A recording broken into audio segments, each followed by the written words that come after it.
Hey guys, how's it going? Master Cal here, and today I'm going to be doing the 28th video for my 2021 NFL offseason preview series, the New Orleans Saints. So last year for the Saints was basically a title or bust season, and the reason for that was because of this drop in the salary cap. The Saints were going to be way over the cap, and when the final number came in, they were going to be like 80-ish million over the cap. And so this was basically the year to do it because they knew that they would be facing some kind of a roster teardown, and winning a championship, getting a second one for Drew Brees, would have made the teardown more palatable. But unfortunately, they were unable to beat their division rival Bucks in the divisional round, and so they exit early.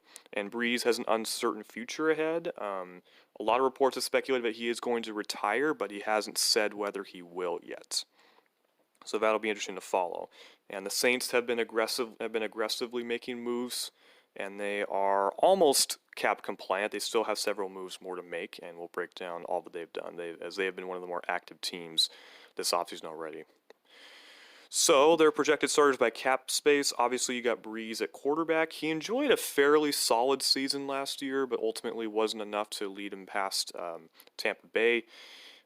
He did miss some time due to a rib injury, which allowed Taysom Hill to get some key starting experience. And if Brees does retire, Hill could be an option for them, but there have been rumors that they could look elsewhere as well, such as maybe re-signing Jameis Winston and having those two guys compete. So we'll see what they do there. Alvin Kamara at running back, one of the better dual-threat running backs in the league. Kamara signed an extension last offseason that pays him about $15 million per year. So he'll be entering the first year of that extension. Left tackle is Teron Armstead, who's been pretty productive in his career. The only knock on him is he has yet to play in a full 16-game season since becoming the full-time starter back in 2014. Left guard is Andrews Pete, former first-rounder of the Saints, who re-signed last offseason on a 5-year deal. It was kind of surprising given that Pete struggled a bit in 2019. Fortunately, he did have a nice bounce-back season.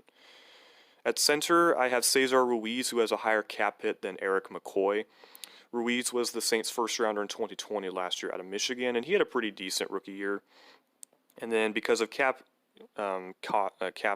hits, I have Nick Easton at right guard, former Minnesota Viking. He joined the Saints on a 4-year deal in 2019 as a free agent, but he's mostly been a backup in the 2 seasons he's been a Saint, and as a result, New Orleans elected to release him for about $5.8-ish million in cap savings. The Saints do have interest in re-signing him to a cheaper deal, so we will see if they end up doing that. And then right tackle is Ryan Ramczyk, first-rounder of the Saints in 2017. They took him with the pick that they got from the Patriots when the Patriots traded for Brandon Cooks. And Ramczyk has been one of the best right tackles in the league since he was drafted, and he's a guy that the Saints definitely want to extend to lower his cap and also to keep him around for a long time. Wide receiver, Michael Thomas, second-round pick in 2016 from Ohio State. Thomas had one of the best seasons ever by a wide receiver in 2019 as he broke Marvin Harrison's single-season receiving record. Unfortunately, he had a very disappointing 2020 season with injuries and underwhelming games, and then he got suspended 1 game for fighting with a teammate. So overall, a messy, drama-filled season for Thomas that he and the Saints will hope to look past. Number 2 wide receiver is Emmanuel Sanders, former Pittsburgh Steeler, Denver Bronco, and San Francisco 49er. Sanders joined the Saints last year on a 2-year deal to beef up the Saints' wide receiving depth, given that they lacked that in 2019, which was a big reason why Thomas broke Harrison's record, because he was really the only viable receiver on that team. And Sanders had a pretty decent season, but unfortunately, given the cap constraints that the Saints are facing, he has also been on the chopping block, as a few days ago he's been released. And the number 3 wide receiver is Traquan Smith, third-rounder in 2018 from UCF. He's had a couple of solid games, and he does have the distinction of having the pass of catching the pass that I think was when Brees broke the all-time passing yards total. Overall, though, he hasn't really broken out yet. Tight end is Josh Hill, who's been with the Saints for quite some time now. Mostly a blocking guy. and because of his cap hit, he has also been released. On the defensive line, you've got Cameron Jordan off the edge, who's one of the better and also durable pass rushers in the entire game. David Onyemata up the middle. The Saints re-signed him to a 4-year deal last offseason. He's been pretty solid for them. Next to him is Malcolm Brown, former first-rounder of the Patriots, who has been pretty good in New Orleans as well. New Orleans, however, has decided to move on from him because of his cap hit. They tried to find a trade partner for him, but they haven't had any luck, and as of today, it sounds like that they are expected to release him. Off the other edge is Marcus Davenport, first rounder in 2018. The Saints traded up to get him out of UTSA. A guy who has the raw physical tools. He's had some good games, but ultimately he hasn't really put it all together either. And he's also missed 11 games between his 3 seasons due to injuries. Linebacker, you've got Quan Alexander, who was acquired midseason from the San Francisco 49ers in a trade. Alexander, unfortunately, suffered an Achilles tear late in the regular season, and when the trade was kind of made, it was basically under the assumption, despite the fact that that the Saints would get 2.5 years of control on him, that it was just going to be a rental and he'd be released because of their cap situation. Had he not suffered the injury, Alexander might have had some kind of a trade market, but obviously that Achilles tear hampered that, and so the Saints took the $14 million in cap savings by releasing him. Then you got Demario Davis, who has really emerged since coming over to the Saints in 2018, former New York Jet and Cleveland Brown, and he has been outstanding for them in his 3 seasons. He signed an extension, I think, during week 1 of the regular season. Our number 3 linebacker is Zach Bond, who was a 3rd rounder in 2020 out of Wisconsin. Bond was a guy that was pretty well regarded leading up to the draft, and he didn't really play much of a role in defense, though, as a rookie, mostly on special teams. Cornerback, you've got Marshawn Lattimore, 1st rounder in 2017 from Ohio State. Lattimore has been he's been more good than bad. He has had a couple of poor games, but overall he's been good. Now, taking him ahead of Tre'Davious White is probably regrettable, but the Saints still like him, and he, like Ramchick, is also in the 5th-year option as rookie deal, and also could get an extension.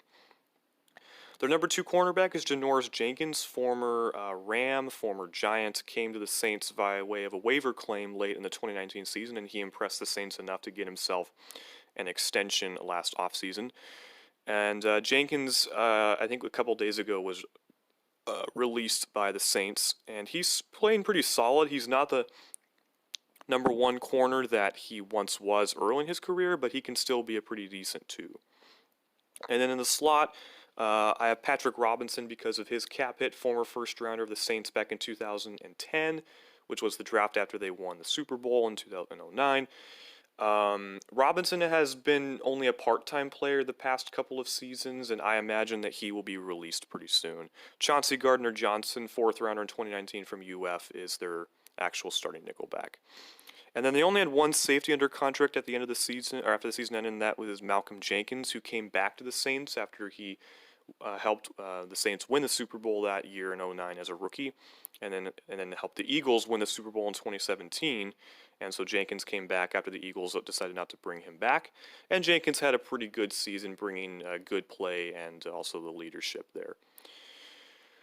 Zach Wood is the long snapper. Thomas Morstead, longtime punter, also a member of that 2009 Super Bowl team. He, however, has been released. And then Will Lutz at kicker.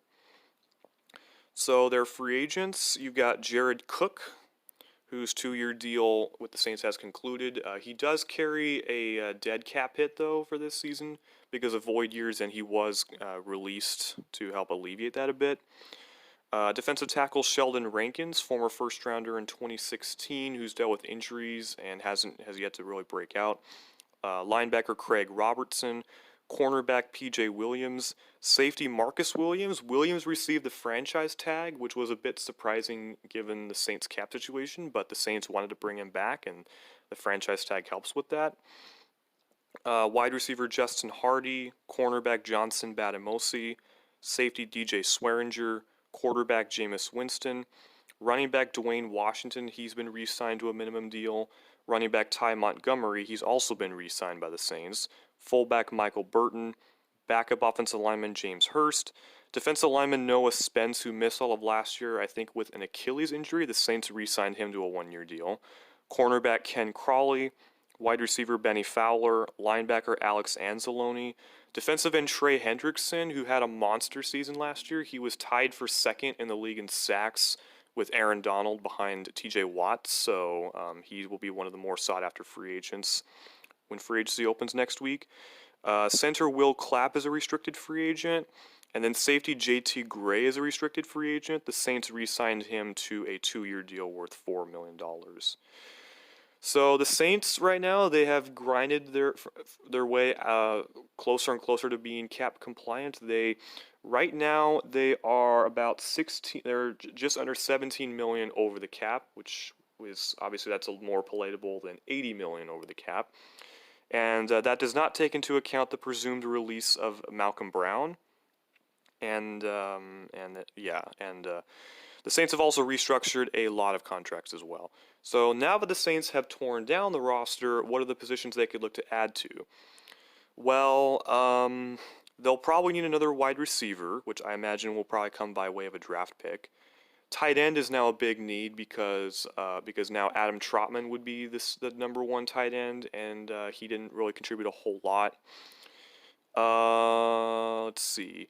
They could probably use another linebacker with Alexander gone. They'll need a new number 2 corner with Jenkins gone. And then safety would have been a need, but safety is now crossed off now that Williams was franchise tagged.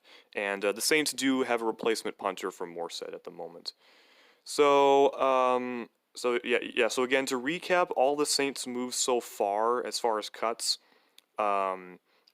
They've cut Nick Easton, Emmanuel Sanders, Josh Hill, Quan Alexander, Janoris Jenkins, and Thomas Morstead. They're expected to release Malcolm Brown.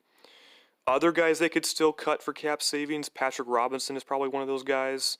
Backup running back Latavius Murray as well. Murray is pretty solid, but seeing as Kamara is now being paid, the Saints can't really afford to pay that much for a backup running back. And then again, they've restructured a lot of deals, and I wonder if the Saints will have urgency as far as getting extensions done with Ramczyk and Lattimore, and maybe even Teron Armstead as well to lower their cap hits. So that's going to do it for this video. I hope you guys enjoyed, and stay tuned for the next offseason preview video.